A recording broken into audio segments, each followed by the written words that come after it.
Hello students, आज हम discussion करेंगे atomic mass. Atom is the smallest particle जो कि कंपोज्ड होके मैटर को जनरेट करेगा। अब ये जो स्मॉलेस्ट पार्टिकल है उसका मास कैसे डिटरमाइन किया जाता है उसी के बारे में डिस्कशन करना है। तो डायरेक्ट टॉप पॉइंट पे आते हैं। देखो, एक्चुअली एटॉमिक मास को हम 3 तरह से एक्सप्रेस करेंगे। फर्स्ट होगा relative atomic mass, relative atomic mass जो कि कौन से यूनिट में एक्सप्रेस होगा, AMU यूनिट में एक्सप्रेस होता है। सेकेंड होगा एक्चुअल एटॉमिक मास जिसे हम ग्राम में एक्सप्रेस करेंगे। और थर्ड होता है ग्राम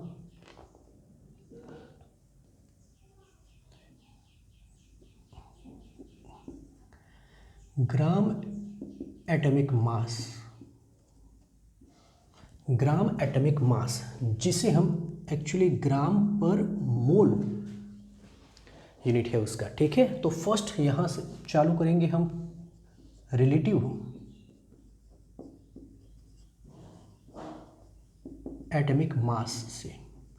देखो, लिखा है रिलेटिव एटॉमिक मास, इसका मतलब ये जो भी एटम का मास हम फाइंड करेंगे वो किसी और एटम के रिस्पेक्ट में फाइंड आउट करेंगे, इसीलिए बोला है रिलेटिव एटॉमिक मास। अब ये एटम कौन सा है कि जिसके रिलेटिव हम दूसरे एटम का मास फाइंड आउट करने वाले हैं, तो वो होता है C12 एटम। C12 एटम को स्टैंडर्ड एटम तरीके लिया जाता है और उसके कंपैरिजन में बाकी के एटम का मास फाइंड आउट किया जाता है। पहले तो इसकी डेफिनेशन लिखेंगे। इट इज द नंबर, तो एक्चुअली रिलेटिव एटॉमिक मास एक नंबर ही है which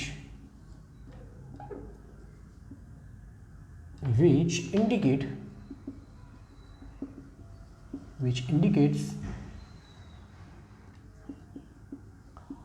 how many times the mass of one atom of an element is heavier than, how many times the mass of one atom is heavier than 1/12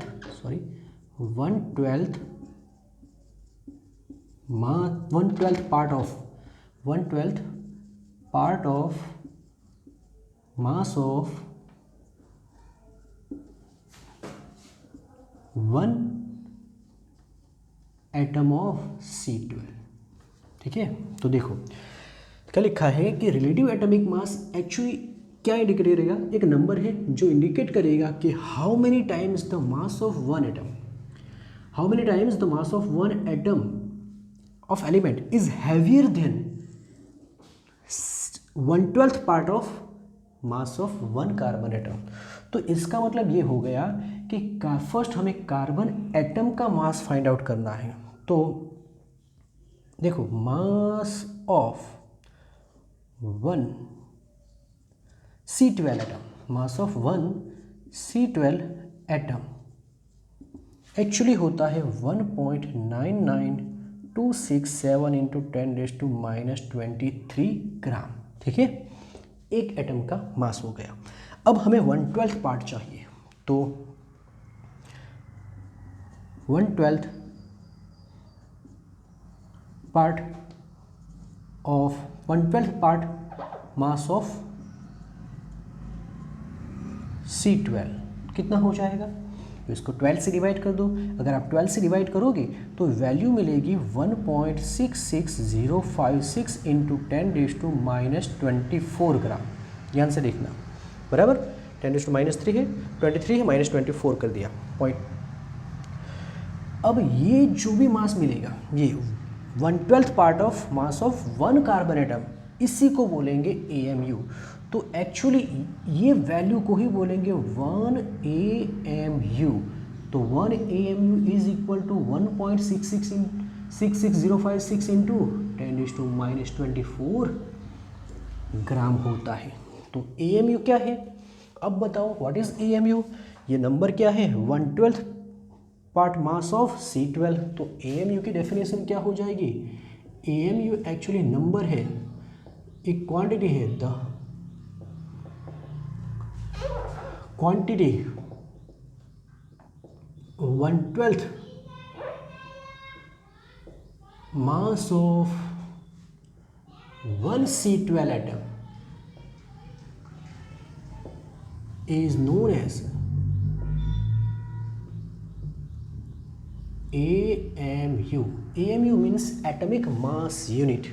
AMU का full form क्या होता है, atomic mass unit. ठीक है, चलो अब यहाँ तक तो हमने 1 AMU मीन्स के 1/12 पार्ट मास ऑफ C12 हमने फाइंड आउट किया। अब हमें क्या करना है, अब हमें तो रिलेटिव मास ढूंढना है दूसरे एटम का, तो हमें कंपैरिजन करना पड़ेगा कि एक्चुअल में देखो, सोचो यहाँ पे हमने क्या ले लिया, C12 एटम, C12 एटम एक एटम, और उसके मास को हमने 12 से डिवाइड कर दिया, वैल्यू क्या मिली, इतनी मिली, उसी को हमने क्या बोला 1 AMU।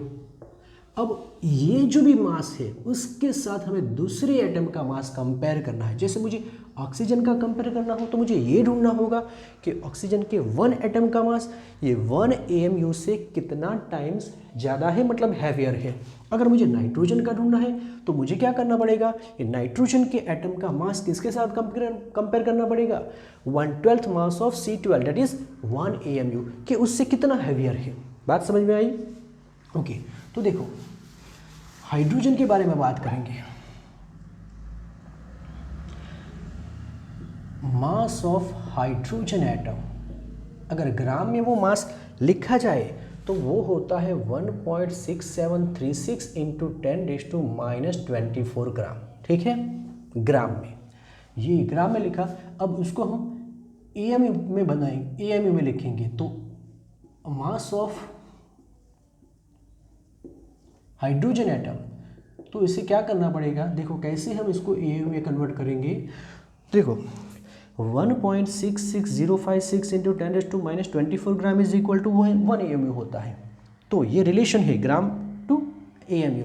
तो ये ग्राम को अगर हम 1.66056 इंटू 10⁻⁻24 से डिवाइड कर दे तो आंसर मिलेगा 1.00, ये होगा AMU। अगर उसको 1.008 भी लिख सकते हैं। तो एक्चुअल तो ये हो गया relative mass of hydrogen atom. ठीक है, उसी तरह अगर मुझे ऑक्सीजन का चाहिए तो मुझे क्या करना पड़ेगा, ऑक्सीजन के एक एटम का मास को किसके साथ कंपेयर करना पड़ेगा, 1 AMU के साथ। तो उस तरह क्या मिलता है, मास ऑफ 1 ऑक्सीजन एटम वो मिलता है 15.995 AMU। इसका मतलब oxygen atom 1/12 part of carbon से कितना टाइम हैवियर है, 15.995 टाइम हैवियर है। उसी तरह नाइट्रोजन की बात करो तो 14 टाइम हैवियर है, तो उसका नाइट्रोजन का क्या हो जाएगा, नाइट्रोजन एटम का क्या हो जाएगा 14.00 AMU। तो एट रिलेटिव एटॉमिक मास है क्या, C12 के मास के C12 के 1/12 पार्ट से कंपेयर करके उसे फाइंड आउट करते हैं। ठीक है, तो ये हो गया रिलेटिव एटॉमिक मास। अब हम देखेंगे एक्चुअल एटॉमिक मास, जिसे हम कौन से यूनिट में, ग्राम में। नॉर्मली AMU को अब U भी बोलते हैं, U मीन्स यूनिफाइड मास। तो AMU को ही अब U यूनिफाइड मास में एक्सप्रेस किया जाता है। ठीक है, चलो actual atomic mass, what is actual atomic, तो देखो रिलेटिव एटॉमिक मास मतलब किसके साथ कंपेयर किया हुआ है, C12 के साथ। अब एक्चुअल में कंपेयर नहीं करना है, बस एटम का मास हमें ग्राम में ढूंढना है। तो mass of one atom of an element is known as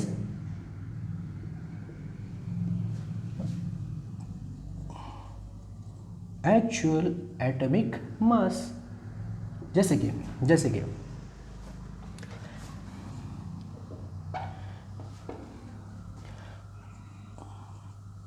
mass of hydrogen atom, हम एक्चुअल की बात करेंगे कितना होता है, तो देखो हमने यहाँ पे लिखा ही था 1.6736 इंटू 10⁻⁻24 ग्राम हुआ है कि नहीं। उसी तरह अगर मास ऑफ ऑक्सीजन चाहिए तो कितना होगा, बराबर। तो देखो हमें ऑक्सीजन का एटॉमिक मास इन यूनिट मालूम है और 1 AMU यूनिट क्या कितने ग्राम होता है वो भी हमें मालूम है। तब हम क्या करेंगे, हम ऑक्सीजन के 16 ले लेते हैं, 16 AMU को किससे मल्टीप्लाई करेंगे, इससे, तो हमें ग्राम में मिल जाएगा। तो ये हो जाएगा 1.66056 इंटू 10⁻⁻24। जो भी आंसर आएगा वो आपका actual atomic mass of oxygen हो जाएगा। ओके, उसी तरह मास ऑफ नाइट्रोजन एटम कितना हो जाएगा, तो 14.00 AMU को किससे मल्टीप्लाई करना है, 1.66056 इंटू 10⁻⁻24। ये जो भी आएगा, जितना भी ग्राम आएगा वही हो जाएगा एक्चुअल मास ऑफ नाइट्रोजन। तो डिफरेंस समझ में आना चाहिए। एक्चुअल मतलब सिर्फ और सिर्फ एक एटम का मास ग्राम में, जबकि रिलेटिव मास मतलब क्या होता है, उसे कंपेयर किया हुआ है 1/12 part of mass of carbon atom से, जो कि हम AMU में या तो यूनिफाइड मास में एक्सप्रेस करेंगे। तो क्लियर। नेक्स्ट कौन सा था, ग्राम एटॉमिक मास। ग्राम एटॉमिक मास, चलो हाइड्रोजन एटम का एटॉमिक मास कितना है, रिलेटिव एटॉमिक मास 1.008 AMU। ठीक है, अगर ये नंबर को मैं ग्राम में एक्सप्रेस कर दूं, ग्राम में, तो वो बन जाएगा ग्राम atomic mass relative atomic mass when relative atomic mass is expressed in gram unit, then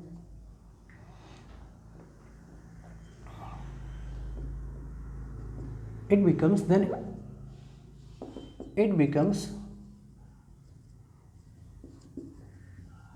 gram atomic mass. Simple है, रिलेटिव एटॉमिक मास जो कि AMU में होता है, उसको हम अगर ग्राम यूनिट में ग्राम में लिखे तो ये बन जाएगा ग्राम एटॉमिक मास। जैसे कि एटॉमिक मास ऑफ हाइड्रोजन जो कि होता है 1.008 AMU, बस इसी को मुझे लिखना है ग्राम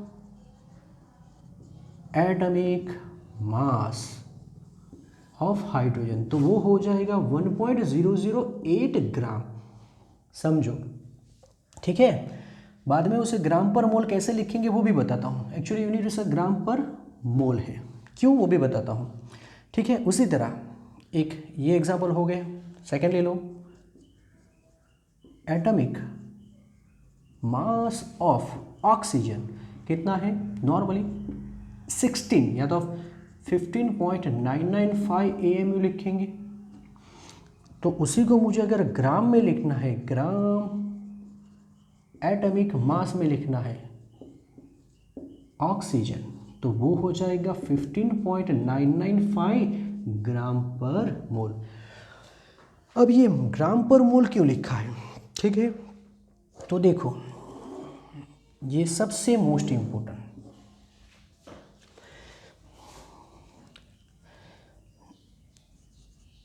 मास of 6.022 into 10⁻23 atoms of an element, कोई भी एलिमेंट। देखो हमने क्या लिखा कि ग्राम एटॉमिक मास ऑक्सीजन का कितना होगा, ऑलमोस्ट 16 ग्राम, 16.0 ग्राम पर मोल। तो एक्चुअली वो कितने एटम का मास होता है, कितने ऑक्सीजन एटम का, तो इतने, बराबर इतने ऑक्सीजन एटम को अगर मास किया जाए तो उसकी वैल्यू 16 ग्राम आएगी। इतने 6.022 एटम का मास किया जाए हाइड्रोजन का तो वो इतनी वैल्यू आएगी। तो एक्चुअली ग्राम एटॉमिक मास है क्या, mass of 6.022 atoms of element is known as gram atomic mass, ठीक है। तो बात याद रखना कि कितने एटम का मास होता है ग्राम एटॉमिक मास, 6.022 into 10⁻23 एटम्स का। कॉपी करो। ओके, अब नेक्स्ट टॉपिक है एवरेज एटॉमिक मास। हमने रिलेटिव एटॉमिक मास देख लिया, एक्चुअल एटॉमिक मास देख लिया, ग्राम एटॉमिक मास देख लिया। अब ये होता है average atomic mass. Average atomic mass ही होता है, लेकिन एवरेज के हिसाब से लिया जाता है। देखो होता क्या है कि कितने ऐसे एलिमेंट हैं कि जो नेचर में आइसोटॉप्स के फॉर्म में मिलते हैं। अब ये आइसोटॉप्स क्या होता है, आइसोटॉप्स मतलब ऐसे एटम्स, आइसोटॉप्स, पहले आइसोटॉप्स की डेफिनेशन लिखते हैं। Isotopes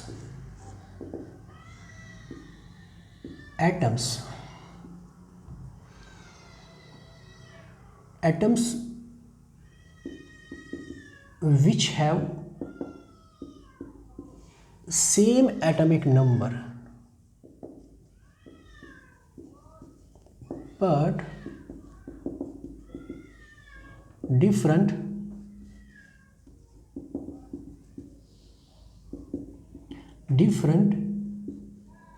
atomic mass।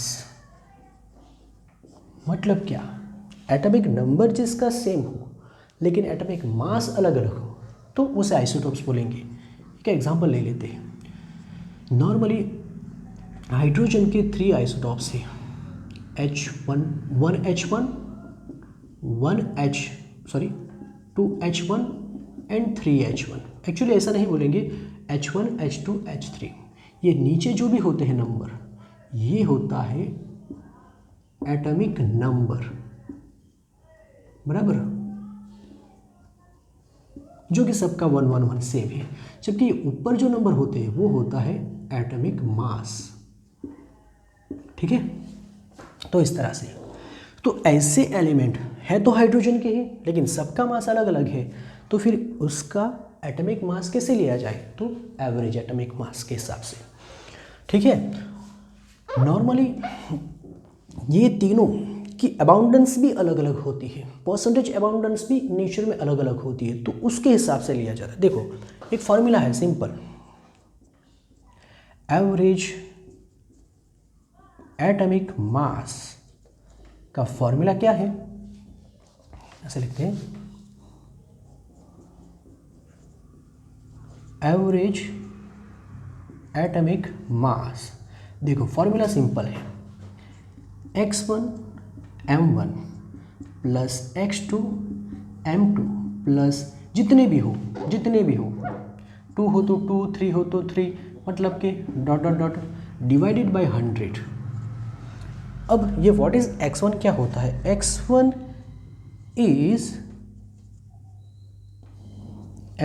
Is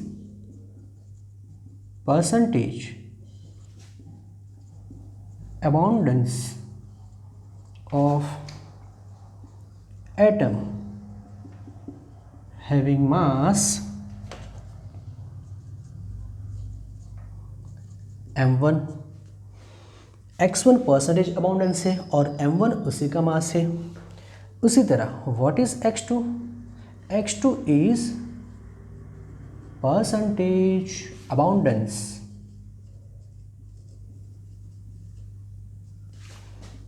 of atom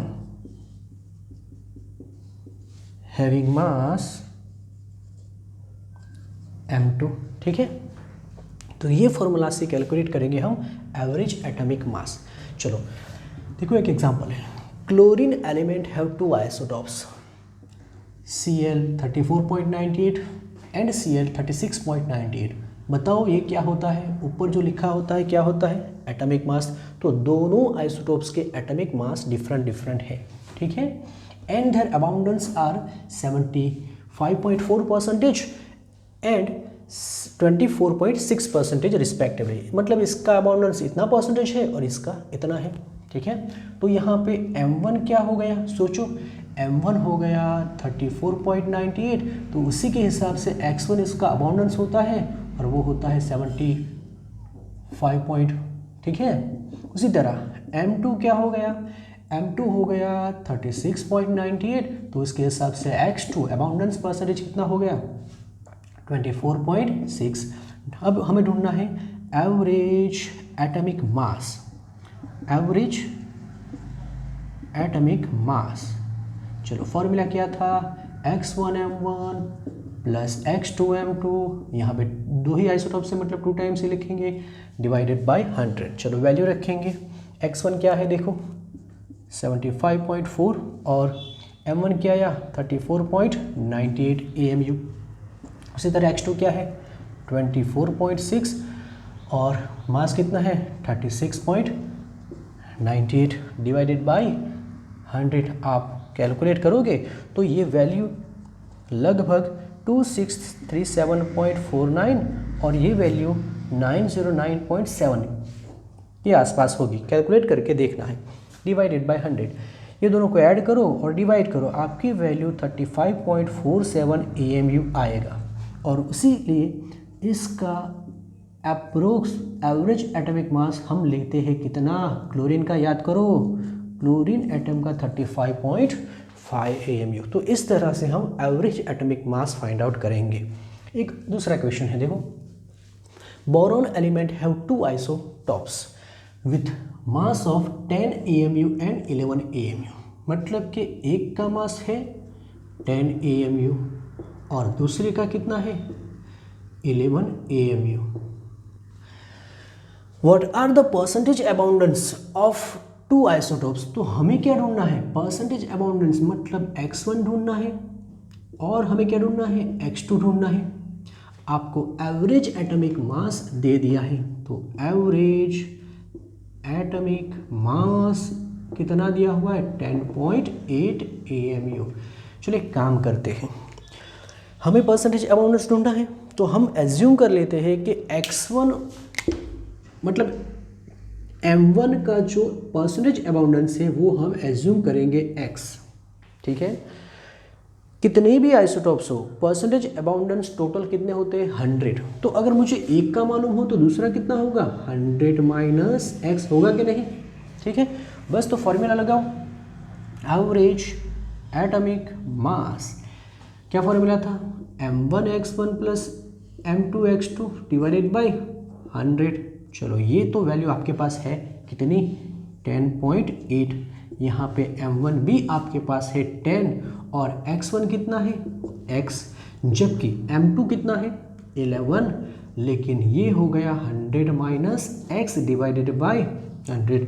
ये 100 को मल्टीप्लाई कर देंगे तो ये वैल्यू हो जाएगी इतनी। ठीक है, ये हो जाएगा 10x। 11 इंटू 100 कितना होगा 1100 माइनस 11x। अब देखो 10x में से 11x जाएगा तो बचेगा कितना? बचेगा कितना माइनस x। ये कितना रहेगा?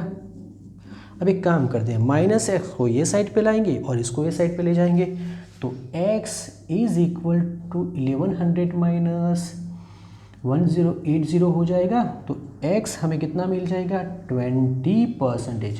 इसका मतलब कि x means x1 means m1 का अबाउंडेंस, तो दूसरे का कितना हो जाएगा, तो हमें x1 मिल गया इतना, तो x2 तो 100 में से माइनस ही करना है, तो वो हो जाएगा 80%। ठीक है, तो 100 माइनस 20 इज इक्वल टू 80%। तो ये हो गया दोनों का परसेंटेज अबाउंडेंस। कॉपी करो।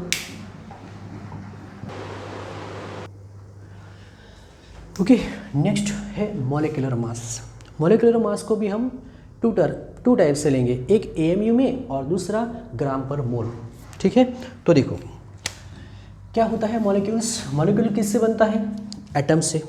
एक मॉलिक्यूल्स में बहुत सारे एटम हो सकते हैं, तो अगर एटम के एटॉमिक मास को सम कर दिया जाए, एडिशन कर दिया जाए, तो क्या मिलेगा, मॉलिक्यूलर मास। तो मॉलिक्यूलर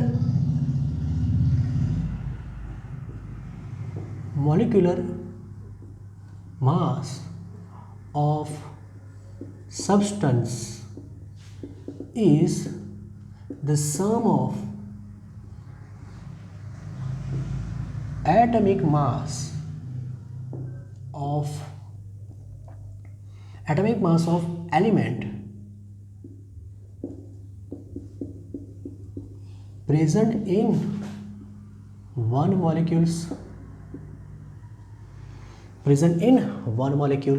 तो सब्सटेंस के 1 मॉलिक्यूल्स में जितने भी एटम हैं उसके एटॉमिक मास को सम कर दो तो मिल जाएगा एटॉमिक मास, मॉलिक्यूलर मास। तो molecular mass of the substance is the sum of the atomic mass of element present in 1 molecules. For example, मुझे H2O का मॉलिक्यूलर मास चाहिए, तो कैसे ढूंढूंगा। H2O किससे बना होता है, हाइड्रोजन एंड ऑक्सीजन। हाइड्रोजन का हमें मालूम है 1.008, ऑक्सीजन का 16 होगा, तो ये हो जाएगा 2.016 प्लस 16, तो ये 18.016 AMU। तो ये हो गया मॉलिक्यूलर मास ऑफ। उसी तरह यूरिया ले लो, यूरिया का फॉर्मूला क्या होता है, यूरिया मीन्स NH2CONH2 होता है। ठीक है, तो इसका मॉलिक्यूलर मास ढूंढेंगे। चलो बताओ, एटॉमिक मास ढूंढेंगे। मॉलिक्यूलर मास कितना होगा, नाइट्रोजन कितना टाइम्स है, 2 टाइम्स नाइट्रोजन, फिर हाइड्रोजन कितना टाइम्स है, 4 टाइम्स हाइड्रोजन, फिर कार्बन 1 टाइम और ऑक्सीजन 1 टाइम्स। चलो, नाइट्रोजन का कितना होता है 14, हाइड्रोजन का 1, कार्बन का 12 और ये होगा 16, तो ये हो जाएगा 28, 4, 12 प्लस 16, सब मिलाओ तो 60 AMU होगा। इसी तरह आप किसी का भी मॉलिक्यूलर मास ढूंढ सकोगे, जैसे कि सल्फ्यूरिक एसिड का ढूंढना हो H2SO4 का, तो कितना हो जाएगा 2 time H, 1 time sulphur and 4 time oxygen, ये होता है 1। नॉर्मली हम 1 ही लेंगे, 1.008 तो नहीं लेंगे, एवरेज ही लेंगे, 1 ही लेंगे। सल्फर का होता है 32 और ये हो गया 16, 2 प्लस 32 और ये हो जाएगा 64, तो ये आंसर आएगा। तो बात समझ में आई, मॉलिक्यूलर मास तो सिंपल है। अब उसी तरह ग्राम मॉलिक्यूलर मास में होता है, ग्राम मॉलिक्यूलर मास क्या होता है। देखो यहाँ पे जो भी हमने लिखा वो AMU में लिया, अब इसी नंबर को हम ग्राम में एक्सप्रेस करेंगे तो वो बन जाएगा ग्राम मॉलिक्यूलर मास। तो when molecular mass is express in gram unit, then it becomes gram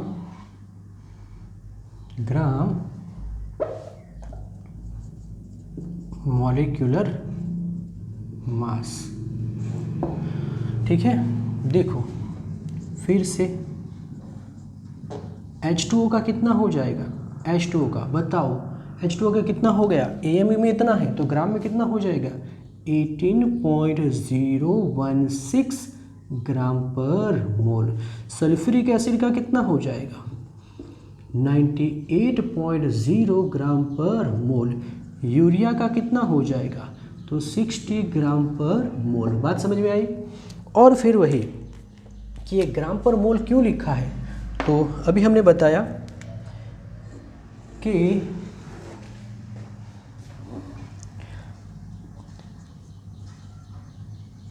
mass of 6.022 into 10⁻23 molecules, वहाँ पे एटम था, यहाँ पे मॉलिक्यूल्स है, molecules is known as gram molecular mass. ठीक है, कॉपी करो।